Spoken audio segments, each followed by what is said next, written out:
Hey everyone, my name is Brady Whitten, and this is The Word Meets the World for October 20th, 2021.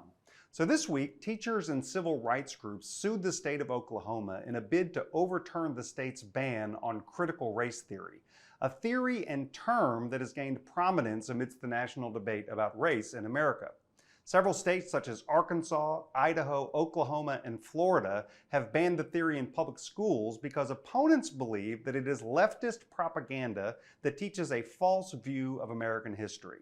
And about a dozen other states are considering similar measures. Now, in short, critical race theory proposes that the legacy of slavery, segregation, and the imposition of second-class citizenship on Black Americans and other people of color continues to permeate the social fabric in the U.S., and that racism is not merely the product of individual bias or prejudice, but is embedded in our nation's legal systems. So, what does the Bible have to say about critical race theory, and how should we as Christians approach this topic? That's the topic for today's The Word Meets the World.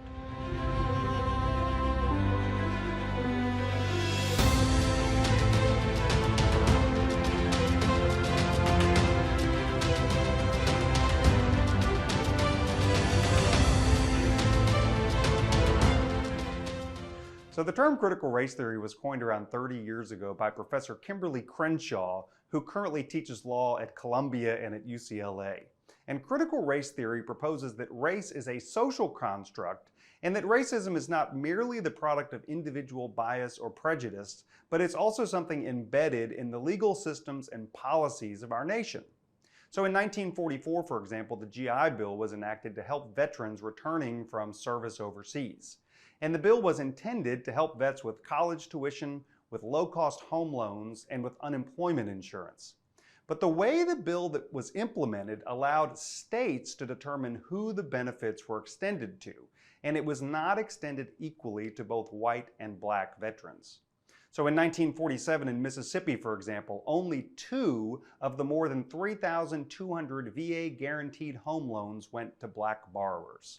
And in New York and northern New Jersey suburbs, fewer than 100 of the 67,000 mortgages supported home purchases by non-whites. And these are the types of systemic issues that critical race theory seeks to study and identify. Now, critical race theory is another modern-day topic that we shouldn't expect the Bible to address directly, but the Bible can offer guidance in our thinking about critical race theory. So one of the critiques of critical race theory is that it is overtly critical of the institutions of the U.S. and that this is dangerous for our country. In the words of Governor Ron DeSantis of Florida, he says it teaches children that our country is rotten and that our institutions are illegitimate. But one of the things we see in the scriptures is that a criticism of one's nation and institutions is not out of bounds. The prophets and the historians of the Hebrew scriptures quite freely critique the nation of Israel and its kings. If we look at the prophet Isaiah, for example, in the very first chapter, Isaiah begins in verse 4, is saying this: "Ah, sinful nation, people laden with iniquity, offspring who do evil, children who deal corruptly, who have forsaken the Lord, who have despised the Holy One of Israel, and who are utterly estranged." And the critiques of the nation in the prophets are often directed at issues of justice and care for the poor. If we go on now to Isaiah 1:15 and 17, he says this: "When you stretch out your hands, I will hide my eyes from you. Even though you make many prayers, I will not listen. Your hands are full of blood. Wash yourselves, make yourselves clean, remove the evil of your doings from before my eyes. Cease to do evil, learn to do good, seek justice, rescue the oppressed, defend the orphan, and plead for the widow." So you see, it's not at all unbiblical to critique a nation and its institutions, especially based on causes of justice. So another clear biblical teaching is that individuals and authorities are to treat other people justly, regardless of their race, regardless of their nationality, or other external characteristics. Probably one of the most famous scriptures in the Bible about this comes from 1 Samuel 16:7, where it says, "The Lord does not see as mortals see. They look on outward appearances, but the Lord looks on the heart." And this is, again, a clear teaching of the scriptures that we're not to judge one another based on external factors. Leviticus 24:22 says this, "You are to have the same law for the foreigner as for the native born." So again, the Bible supports an honest critique of nations and authorities, and it insists on people being treated justly and fairly regardless of nationality or race. So with that said, a possible critique of critical race theory from a biblical perspective can be found in the biblical view of humanity, which not only affirms corporate responsibility for human brokenness, but individual responsibility as well. And let's look at two Proverbs that kind of point this out. The first one is Proverbs 13, verse 23. And this is what it says. "The field of the poor may yield much food, but it is swept away through injustice." So this proverb suggests that poverty can be caused by external factors, perhaps unjust individuals or unjust systems. But then if we go to Proverbs 6:10 through 11, we read this, "A little sleep, a little slumber, a little folding of the hands to rest, and poverty will come upon you like a robber." So this proverb seems to suggest that poverty can be the result of personal shortcomings, like laziness. So if we're trying to think from a biblical point of view, we must not only consider the corporate causes of poverty and people's failure to thrive, but we need to consider individual causes as well.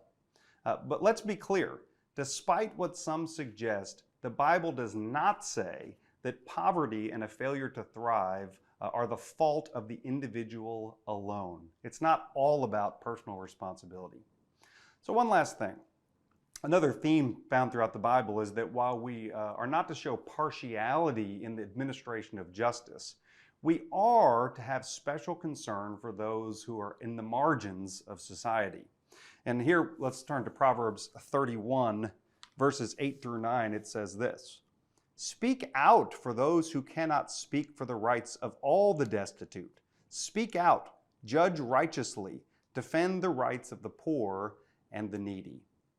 Reverend Tim Keller points out that the Bible doesn't say speak up for the rich and the powerful, not because they're less important as persons before God, but because they don't need you to do this.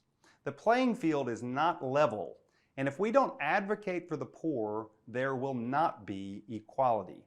In this aspect of justice, we are to seek to give more social, financial, and cultural capital or power to those with less.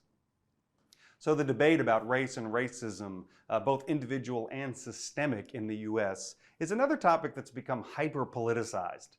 As soon as you open your mouth about it, many immediately pigeonhole you as a person on the right or a person on the left. And this has really led to many people to just be silent about it.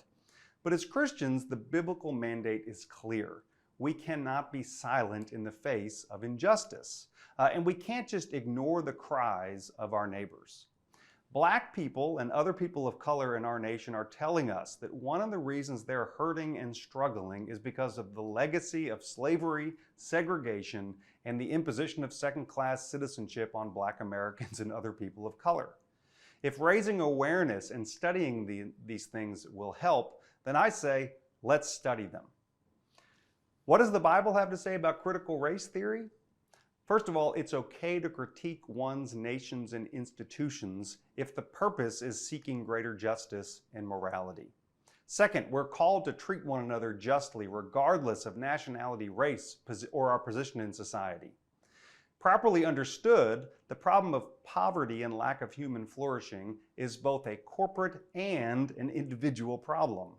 And we are to advocate for the voiceless and the powerless. So what do you think about all this? I want to offer you a few discussion questions. Maybe they're things you can discuss with a group or others, or things you can just think about on your own. But before we put those questions up, I do want to ask you, please like and share this video. It's a way you can help us to spread the word about this study and to get word out. And also want to encourage you to like, subscribe, and follow First United Methodist Church on whatever social media platform you're viewing this on. See you next time, everyone.